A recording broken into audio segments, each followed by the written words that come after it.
Hello dears, good morning. ഇന്ന് എല്ലാവർക്കും happy independence day നേരുന്നു. കുറച്ച് കുട്ടികളൊക്കെ സ്കൂളിലൊക്കെ പോയിട്ടുണ്ടാകും, ജോലിക്ക് പോകാനുള്ളവരൊക്കെ. കുറച്ച് പേരൊക്കെ ഇന്ന് ഓഫീസിലും ഈ ഒരു ഡേയുമായി ബന്ധപ്പെട്ട് പോയിട്ടുണ്ടാവും. എന്തായാലും എല്ലാവർക്കും ആശംസകൾ നേരുന്നു. വിശേഷങ്ങൾ നോക്കാം. അങ്ങനെ കൺമണിക്കാണെങ്കിൽ ഡിസൈൻ ചെയ്യാനുള്ള അനുമതി ബലരാമൻ കൊടുത്തല്ലോ. ആൾ ഭയങ്കര സന്തോഷത്തിലാണ്. ആളിരുന്ന് 3-4 ഡിസൈൻ നന്നായിട്ട് ചെയ്യുന്നുമുണ്ട്. അപ്പോഴാണ് കൃഷിൻ്റെ വിളി. കൃഷിൻ്റെയോടായി അവൾ ചോദിക്കുന്നുണ്ട് എന്തായെന്ന്. ഞങ്ങളെല്ലാവരും ഇവിടെ അമ്പലത്തിൽ തന്നെയുണ്ട്. എല്ലാവരും എന്ന് പറഞ്ഞാൽ അതിപ്പോൾ അച്ഛനും കൃപയും അമ്മയെന്ന് മാത്രം അവൻ പറയാൻ മടിക്കുകയാണ്. വീണ്ടും കൺമണി അവൻ്റെ മനസ്സറിയാൻ വേണ്ടി എടുത്ത് ചോദിക്കുന്നുമുണ്ട്. ഒടുവിൽ അവൻ അമ്മ എന്നൊരു വിധത്തിൽ പറഞ്ഞൊപ്പിക്കുന്നു. അതെ, അമ്പലത്തിൽ പോയാൽ പോരാ, അവിടുന്ന് പതിയെ വേണം ഇറങ്ങാനായിട്ട്. പെട്ടെന്ന് തന്നെ ഇറങ്ങുകയും ചെയ്യരുത്. കുറച്ച് സമയം അവിടെ നടയിൽ നിൽക്കണം. അത് ഞാനൊരു വഴിപാടായിട്ട് ഇവിടെ നേർന്നോളാം. അതിൻ്റെ പുണ്യം കൂടെ സാറിന് കിട്ടട്ടെ. അത് കേട്ട് കൃഷ്ണന് സന്തോഷമാവാണ്. പിന്നെ ഒരു പ്രധാനപ്പെട്ട സന്തോഷ വാർത്ത പറയാനുണ്ട്. വേറൊന്നുമല്ല, ബലരാമേട്ടൻ ഇവിടെ നല്ലൊരു കാര്യം ചെയ്തു. മാനസയുടെ വാക്കുകളെ തൃണവൽക്കരിച്ചുകൊണ്ട് എന്നോടാണെങ്കിൽ ഡിസൈൻ ചെയ്യാനായിട്ട് പറഞ്ഞിട്ടുണ്ട്. ഞാനിപ്പോൾ ഡിസൈൻ ചെയ്തുകൊണ്ടിരിക്കുകയാണ്. അത് കേട്ടിട്ട് ഈ കൃഷി പറയുന്നതാണോ എങ്കിൽ അത് നല്ല കാര്യം. എന്നാൽ ഇത് കഴിഞ്ഞിട്ട് ഞാൻ എന്താന്ന് വെച്ചാൽ വിളിക്കാം എന്നൊക്കെ ഇങ്ങനെ പറഞ്ഞിട്ട് കോൾ കട്ടാക്കാണേ. അതേസമയം സാഗർ അടക്കം എല്ലാവരും അങ്ങോട്ട് പോകുന്നുണ്ട്. ഇതുവരെ എന്തെടുക്കായിരുന്നു, ആരാ വിളിച്ചതെന്നൊക്കെ ചോദിക്കുന്നു. കൺമണി വിളിച്ചതാ? അല്ല, ഏട്ടൻ എന്തോ ഒരു സന്തോഷകരമായ കാര്യം പറയാനുണ്ട്. ഏട്ടൻ്റെ മുഖത്ത് അത് നോക്കുമ്പോൾ തന്നെ ഒരു സന്തോഷം ഉണ്ടല്ലോ എന്ന് കൃപ അറിയിക്കുന്നുണ്ട്. അത് കേട്ടിട്ട് കൃഷി ആ സന്തോഷ വാർത്ത പറയാണ്, കൺമണിക്ക് ഡിസൈൻ ചെയ്യാനുള്ള ജോലി കിട്ടിയെന്ന്. അത് കേട്ടിട്ട് സുജാത പറയുന്നത്, കണ്ടില്ലേ, എനിക്കും സന്തോഷമായി. ഇത് നല്ലൊരു വാർത്ത തന്നെയാണ്. എങ്കിൽ നമുക്ക് പായസം വെച്ച് ആഘോഷിച്ചിട്ട് ഇവിടെ ഒന്ന് ഡാൻസ് ചെയ്ത് നന്നായിട്ട് സെലിബ്രേറ്റ് ചെയ്യാമെന്ന് കൃഷി ഇങ്ങനെ വളരെയധികം നാടകീയമായിട്ട് പരിഹാസ രൂപേണ പറയുന്നുണ്ട്. അത് കേട്ടിട്ട് ആ സുജാത പറയുന്നുണ്ട്, കണ്ടില്ലേ സാഗർ, ഇത് എന്നെ കളിയാക്കുന്ന കണ്ടില്ലേ, താൻ അനുഭവിച്ചോന്നൊക്കെ സാഗർ ഇങ്ങനെ അറിയിക്കുന്നുമുണ്ട്. എന്തായാലും ഇത് ബിസിനസ് മൈൻഡിലാണ് ബലരാമൻ ചിന്തിച്ചത്. അല്ലെങ്കിൽ ഒരിക്കലും ഇങ്ങനെ ചിന്തിക്കില്ലായിരുന്നു. കൺമണി ഒരിക്കലും അങ്ങനെ ഡിസൈൻ സ്ഥാനത്തേക്ക് ഇരുത്തില്ലായിരുന്നു എന്നൊക്കെ കൃഷി ആണെങ്കിൽ അവരോട് പറയുന്നുമുണ്ട്. അപ്പോഴാണ് കൃഷിയുടെ മനസ്സിൽ ആ ഒരു കുശുമ്പ് അവർക്ക് മനസ്സിലാവുന്നത്. പെട്ടെന്ന് തന്നെ സുജാത ചിരിക്കുകയും ചെയ്യുന്നു. അവിടെ ശാന്തമായി ആണെങ്കിൽ പൊട്ടിൻ്റെയും ചാന്തിൻ്റെയും എല്ലാം ലിസ്റ്റ് എഴുതാണ്. അപ്പോഴേക്കും അങ്ങോട്ട് സുലോചന വരുന്നുമുണ്ട്. ഇതെന്താ ഇത്രയും വലിയ ലിസ്റ്റ് എന്ന് ചോദിക്കുന്നു. ഇതിൽ എഴുതിയിരിക്കുന്നത് പൗഡർ, കൺമഷി, പൊട്ട്, ചാന്ത് ഇങ്ങനെയൊക്കെയുള്ള കാര്യങ്ങളാണല്ലോ.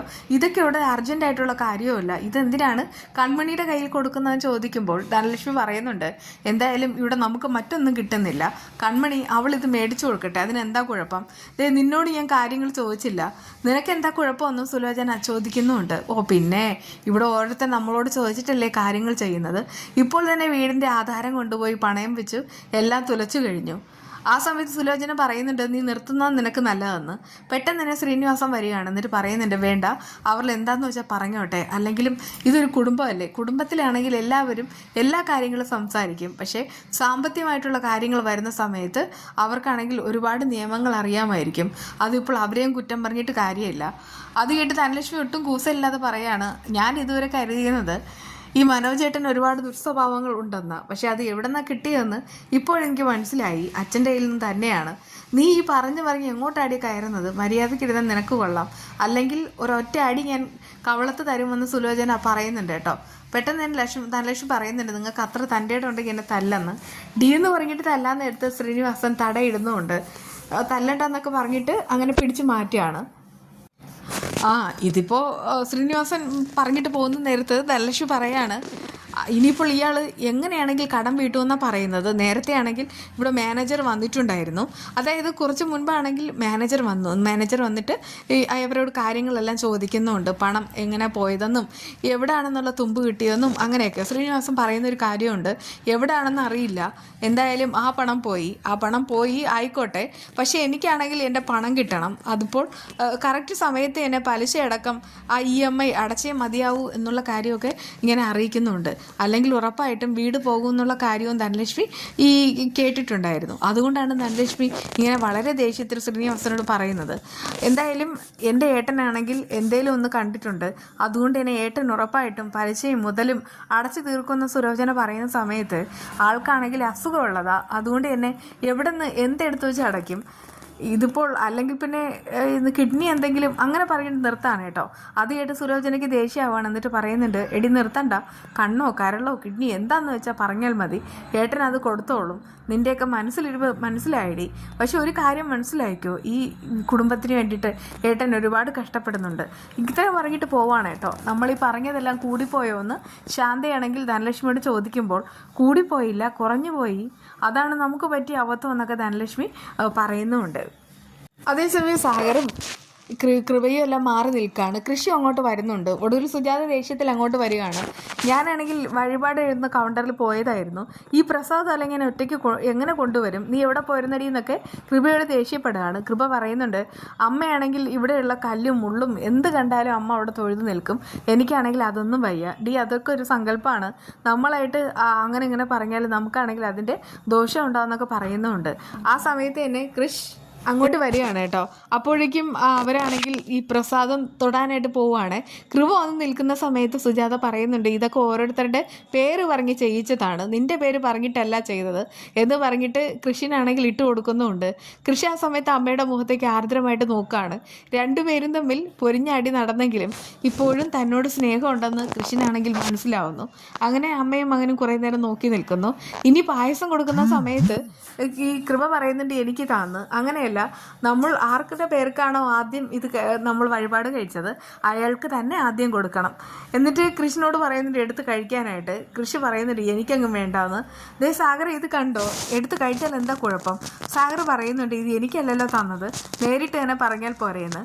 കൃഷി വേണ്ടെന്ന് പറഞ്ഞുകൊണ്ട് നിൽക്കുമ്പോൾ സുജാതയ്ക്ക് ദേഷ്യമാവാണ് കേട്ടോ. അങ്ങനെ സുജാതയാണെങ്കിൽ ഈ കുറച്ച് പായസം എടുത്തിട്ടാണെങ്കിൽ കൃഷിൻ്റെ വായ്ക്കുള്ളിലേക്ക് വച്ചു കൊടുക്കുന്നുമുണ്ട്.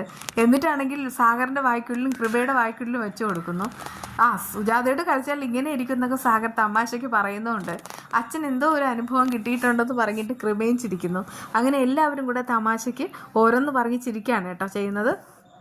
കൺമണിയാണെങ്കിൽ 2-3 ഡിസൈൻ എല്ലാം വരച്ചിട്ട് നേരെ ദേവിജിയുടെ അടുക്കൽ വന്നിട്ട് എങ്ങനെയുണ്ടെന്ന് ചോദിക്കുന്നുണ്ട്. അടിപൊളിയായിട്ടുണ്ട്, അല്ലെങ്കിൽ നമ്മൾ അണ്ണാൻ കുഞ്ഞിനെ മരം കയറാനായിട്ട് പഠിപ്പിക്കുകയൊന്നും വേണ്ട, അത് തന്നെ കയറിക്കോളും, ഇത് തന്നെയാണ് നിൻ്റെ അവസ്ഥയെന്ന് പറഞ്ഞിട്ട് എല്ലാം കണ്ട് അടിപൊളി അടിപൊളി അടിപൊളി സൂപ്പറായിട്ടുണ്ട് എന്നൊക്കെ ഇങ്ങനെ പറയുമ്പോൾ അവൾക്ക് സന്തോഷമാവാണ് കേട്ടോ. ആ സമയത്താണ് ബലരാമനും മാനസയും കൂടെ അങ്ങോട്ട് വരുന്നത്.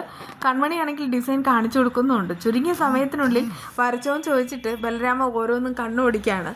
അത് വളരെ ഗംഭീരാണെന്നറിയാം, പക്ഷേ ബലരാമൻ്റെ മുഖം മാറിയിട്ട് അയാൾ പെട്ടെന്ന് അത് വലിച്ചു കീറി കൺമണിയുടെ മുഖത്തേക്ക് എറിയുന്നു. എന്നിട്ട് പറയുന്നുണ്ട്, ഇങ്ങനെയാണോ ഡിസൈൻ വരയ്ക്കുന്നത്? ഈ നഴ്സറി കുട്ടികൾ പെൻസിൽ ഉപയോഗിച്ച് വരയ്ക്കുന്നതല്ല ഞാൻ പറഞ്ഞത്, നന്നായിട്ട് തന്നെ വേണം, അതിങ്ങനെയല്ല.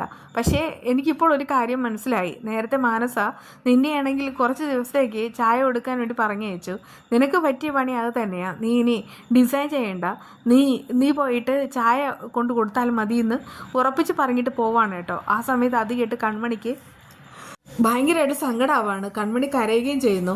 അപ്പോഴേക്കും മാനസ വന്നിട്ട് പറയാണ്, ബലരാമൻ നേരത്തെ നിനക്ക് കുറച്ച് സന്തോഷം തന്നു, അതിൻ്റെ പേരിൽ നീ നിഗളിച്ചു, ഇപ്പോൾ നിനക്ക് മനസ്സിലായില്ലേ ഞാൻ ആരാണെന്ന്.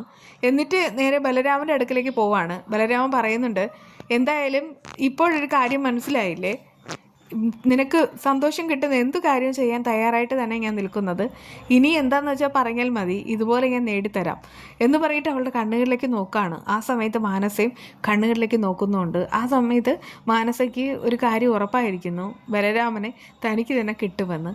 അവളങ്ങനെ സ്വപ്നം കണ്ടിരിക്കുകയാണ് കേട്ടോ. അതേസമയം ഈ സുജാതയാണെങ്കിൽ സാഗറിനോടും കൃപയോടും കൃഷ്ണനോടും പോകാമെന്ന് പറയാണ്. പക്ഷെ അവർ പറയുന്നൊരു കാര്യമുണ്ട്, ഞങ്ങൾക്ക് കഴിക്കാൻ ഫുഡ് വേണം, ഞങ്ങൾക്ക് നോൺ വെജ് തന്നെ വേണം എന്ന് പറഞ്ഞിട്ട് വാശി പിടിക്കുന്നു. അമ്പലത്തിൽ വന്നതിന് ശേഷം പെട്ടെന്ന് പോയിട്ട് നോൺ വെജ് കഴിക്കാൻ പറ്റില്ല എന്ന് സുജാത ഉറപ്പിച്ച് പറയുന്നു. അത് കേട്ടിട്ട് സാഗർ ദേഷ്യപ്പെടുകയാണ്. അവർ കഴിച്ചാൽ എന്താ കുഴപ്പം? ഇതൊക്കെയാണ് കുഴപ്പം, സാഗറാണ് ഇവർക്ക് വളം വെച്ച് കൊടുക്കുന്നത്, എന്നാൽ ഈ ലോകത്തുള്ള എല്ലാവരും കഴിക്കുന്നതോ, അവർക്ക് ഞാനാണോ വളം വെച്ച് കൊടുക്കുന്നത്? അത് കേട്ട് സുജാത ഒക്കെ ദേഷ്യം പിടിച്ച് കെറിവിച്ച് നിൽക്കുകയാണ് കേട്ടോ. ആ സമയത്ത് കൃഷ്ണൻ ഒരു കോള് വരുന്നുണ്ട്. ബാക്കിയുള്ള 3 പേരും ആ കാറിനകത്തേക്ക് കയറാണ്, പക്ഷെ കൃഷി മാത്രം മാറി നിൽക്കുന്നു. ഇങ്ങനെ സംസാരിച്ചുകൊണ്ട് നിൽക്കുന്ന സമയത്ത് മാനസയുടെ ഗുണ്ടകൾ അങ്ങോട്ട് വരുന്നുണ്ട്. അവന്മാരുടെ കയ്യിലാണെങ്കിൽ വടിവാളും വെട്ടുകത്തി എല്ലാം ഉണ്ട്. അങ്ങോട്ട് വന്നിട്ട് കൃഷ്ണനെ കൊല്ലുക തന്നെ അവരുടെ തീരുമാനം. സാഗറും കൃപയും കാറിനകത്ത് കയറിയിട്ടും സുജാത പറയുന്നുണ്ട് അവൻ വരട്ടെ എന്ന്. അങ്ങനെ നോക്കി നിൽക്കുന്ന സമയത്താണ് അപകടം സുജാത നേരിട്ട് കാണുന്നത്. സുജാത ആ സമയത്ത് ഓടി വരുന്നു. എന്നിട്ടാണെങ്കിൽ അവന്മാരാണെങ്കിൽ ഇങ്ങനെ കുത്തുന്ന ആ ഒരു സമയത്ത് സുജാത തന്നെ അങ്ങോട്ട് മാറി നിന്നിട്ട് കൃഷിനെ പിടിച്ച് തള്ളുകയാണ്. അങ്ങനെ സുജാതയുടെ ദേഹത്ത് കുത്തു കൊള്ളുന്നുമുണ്ട്. പെട്ടെന്ന് തന്നെ ബ്ലഡ് ചാടുകയാണ്. പെട്ടെന്നാണ് കൃഷി അത് കാണുന്നത്. അയ്യോ അമ്മ എന്നൊക്കെ നിലവിളിക്കുന്നുമുണ്ട്. അച്ഛ എന്നൊക്കെ വിളിച്ചിട്ട് സാഗറിനെയും കൃപയെ അങ്ങോട്ട് വരുത്തുന്നു. അതിനുശേഷമാണെങ്കിൽ ഭയങ്കരമായിട്ട് ദേഷ്യത്തിൽ അവന്മാരുടെ പിന്നാലെയായിട്ട് ഓടാനായിട്ട് പോവാണ്. പക്ഷേ ഓടാനായിട്ട് പോയിട്ട് അവന്മാരെ കിട്ടുന്നില്ല. അങ്ങനെ അവന്മാരവിടെ നിന്ന് പോവാണ് കേട്ടോ. അതിനുശേഷം അവിടെ പൂജാരിയും കാര്യങ്ങളൊക്കെ വന്നതിന് ശേഷം അവരെല്ലാവരും കൂടെ സുജാതയെ ഹോസ്പിറ്റലിൽ കൊണ്ടുപോകാനുള്ള അറേഞ്ച്മെൻറ്റ് ചെയ്യുന്നു. പക്ഷേ മുറിവാണെങ്കിൽ ചെറുതായിരുന്നു, അതുകൊണ്ട് തന്നെ വലിയ കുഴപ്പമില്ല. അങ്ങനെ സുജാതയെ ഹോസ്പിറ്റലിൽ അഡ്മിറ്റ് ആക്കുകയാണ്. കൺമണി വിളിച്ചിട്ട് കൃഷി കാര്യം പറയുന്നു. കൺമണി അങ്ങനെ ദേവജിയുടെ അടുക്കൽ വന്നിട്ട് കാര്യം പറയുമ്പോൾ അവർക്കൊക്കെ ഷോക്കാവാണ്. പോകാനായിട്ട് നിൽക്കുന്ന സമയത്ത് ബലരാമൻ അങ്ങോട്ട് വരുന്നുമുണ്ട്. എന്താ കാര്യവും തിരക്കുന്നു. ആ സമയത്ത് അവൾ പറയുന്നുണ്ട് അമ്മയ്ക്ക് കുത്തുകൊണ്ടു. അതിയിട്ട് അവനെ ഷോക്കായിട്ട് നിൽക്കുകയാണ്. മാനസ പറയുന്നുണ്ട് അതിന് നിനക്ക് അമ്മയില്ലല്ലോ എന്ന്. എന്നിട്ടേ അമ്മയല്ല, അത് കൃഷി സാറിൻ്റെ അമ്മ. അത് കേട്ട് ബലരാമന് ഭയങ്കരമായിട്ട് ഷോക്കായിട്ട് എന്താ കാര്യവും തിരക്കുമ്പോൾ കൺമണി കാര്യം പറയുന്നു. എന്നിട്ട് ബലരാമൻ ഒന്നും അറിയാത്തതുപോലെ നീ എന്തിനാ പോകുന്നത്, നീ അവിടെ പോയിട്ട് എന്ത് ചെയ്യാനാ, നീ ഇവിടെ നിന്നാൽ മതി, വർക്ക് ചെയ്യ്, ഞാൻ ഹോസ്പിറ്റലിൽ പോകാമെന്ന് പറഞ്ഞിട്ട് ബലരാമൻ പോവാണ് കേട്ടോ. ആ സമയത്ത് അത് കണ്ടിട്ട് കൺമണിക്ക് ഭയങ്കരമായിട്ട് സങ്കടമായിട്ട് കരയാണ്. ദേവ്ജിയും മഹിപാലും കൂടെ ആശ്വസിപ്പിക്കുന്നു. എന്നിട്ട് പറയുന്നുണ്ട് ഞങ്ങൾ സാഗറിനൊന്ന് വിളിക്കട്ടെ, എന്തേലും കുഴപ്പമുണ്ടെങ്കിൽ കൺമണി അങ്ങോട്ട് അയക്കാം, പോരെ മതി എന്നൊക്കെ പറഞ്ഞിട്ട് അവൾ അവിടെ നിന്ന് മാറി നിൽക്കുന്നുണ്ട്. അതേസമയം ഹോസ്പിറ്റലാണെങ്കിൽ സുജാത കണ്ണു തുറക്കുന്നു. ഡോക്ടർ പറയുന്നുണ്ട് ദൈവം സഹായിച്ച് വേറെ കുഴപ്പമൊന്നുമില്ല, ചെറിയൊരു മുറിവ് അത്രയേ ഉള്ളൂ, അത് വലുതായിട്ടൊന്നും എടുക്കുകയും വേണ്ട. എന്നിട്ടാണെങ്കിൽ റെസ്റ്റ് ചെയ്യാനായിട്ട് പറയാണ്. അങ്ങനെ അവർ റെസ്റ്റ് ചെയ്യുകയാണ്. എന്നിട്ട് മക്കളെ കാണണമെന്ന് പറയുമ്പോൾ കൃഷിയും കൃപയും കൂടെ അങ്ങോട്ട് വരികയാണ്. എനിക്കൊന്നും ഇല്ല എന്നൊക്കെ അവരിങ്ങനെ പറയുന്നു. അപ്പോഴേക്കും കൃഷി എടുത്ത് ചോദിക്കുകയാണ് അമ്മയ്ക്ക് വേദനയുണ്ടോ, വാ നമുക്ക് വേറെ ഹോസ്പിറ്റലിൽ പോകാം. എനിക്കൊന്നും ഇല്ലടാ, നിങ്ങളൊക്കെ ഉണ്ടല്ലോ, എനിക്കത് മാത്രം മതി എന്ന് പറയുന്ന സമയത്താണ് ബലരാമ അങ്ങോട്ട് വരുന്നത്. ബലരാമ വരുന്ന സമയത്ത് എന്താ അമ്മേ സൂക്ഷിക്കട്ടെ എന്ന് ചോദിക്കുകയാണ്. അപ്പോഴേക്കും സുജാത ചോദിക്കുന്ന ഒരു ചോദ്യം ഉണ്ടേടാ, നിങ്ങൾക്കൊരു അപകടം വരുമ്പോൾ ഞാനല്ലാതെ പിന്നെ ആരാടാ രക്ഷിക്കേണ്ടത്. അത് കേട്ടിട്ട് ബലരാമൻ അസൂയോടുകൂടെ കൃഷിൻ്റെ മുഖത്തേക്ക് സൂക്ഷിച്ചു നോക്കുന്നു. പക്ഷെ ബലരാമയുടെ പാവാണ്. ബലരാമൻ എല്ലാം അഭിനയിക്കുകയാണ്. സത്യം പറഞ്ഞാൽ ബലരാമന് ഇവർക്കെല്ലാം നേടിക്കൊടുക്കണം, അതിനു വേണ്ടിയിട്ടാണ് ഇങ്ങനെ ചെയ്യുന്നത്. എന്തായാലും ഇങ്ങനെ നോക്കിക്കൊണ്ട് ബലരാമൻ നിൽക്കുന്നുമുണ്ട്. വീഡിയോ എന്താണെന്ന് നോക്കാം. അതായത് ഉള്ളി സാമ്പാറാണ് കേട്ടോ. ഉള്ളിയും പിന്നെ വെണ്ടയ്ക്കയും എണ്ണ ഒഴിച്ച് ചൂടാക്കിയതിന് ശേഷം നന്നായിട്ട് വഴറ്റിയെടുക്കുക. അതിനുശേഷം ഈ നമുക്കാണെങ്കിൽ ഒരു പരിപ്പുണ്ടല്ലോ, പരിപ്പാണെങ്കിൽ മഞ്ഞൾപ്പൊടിയും ഉപ്പും ചേർത്തിട്ട് വേവിക്കാനായിട്ട് അടുപ്പിൽ വെക്കാം. അത് വേകുന്ന സമയത്ത് ഈ ഒരു ഉള്ളിയും വെണ്ടയ്ക്കയും വഴറ്റിയെടുക്കുക. എന്നിട്ട് അതിലേക്ക് നമ്മൾ ചേർക്കേണ്ടത് മഞ്ഞൾപ്പൊടിയും മുളക് പൊടിയാണ്, കായപ്പൊടിയും ചേർക്കാം കേട്ടോ. എന്നിട്ട് സാമ്പാർ പൊടി ഇത്രയും ഇട്ടിട്ട് നന്നായിട്ട് വഴറ്റി കൊടുക്കുക. അതിനുശേഷം ഈ വെന്ത പരിപ്പിലേക്ക് ഇവ ചേർത്ത് കൊടുക്കുക, ഇളക്കുക, കുറച്ച് തിളയ്ക്കണം. പിന്നെ പുളി കൂടെ ചേർക്കാൻ മറക്കരുത് കേട്ടോ. അങ്ങനെ വാളംപുളിയുടെ വെള്ളവും ചേർത്തിട്ടാണ് ഇതൊന്ന് തിളയ്ക്കേണ്ടത്. തിളച്ചിട്ട് കടുക് താളിച്ചെടുക്കുക, മല്ലിയില ഇടുക. അടിപൊളി ഉള്ളി സാമ്പാറാണ്. വീണ്ടും കാണാം, ബൈ.